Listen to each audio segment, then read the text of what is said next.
అందరూ ఉన్న సిలువ మరణమును భుజములపై మోపితిరి. శతాధిపతియే క్రీస్తుని చూచి యేసు క్రీస్తే నీతిమంతుడుగా సాక్ష్యమిచ్చినాడులే. రోమా రాజులు ఆనాడు ఓడిన క్రీస్తును రాజుగా చేయుటలో గెలిచారు.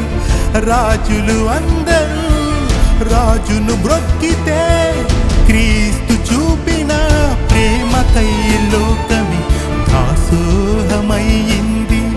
చివరికి సత్యమే గెలిచింది.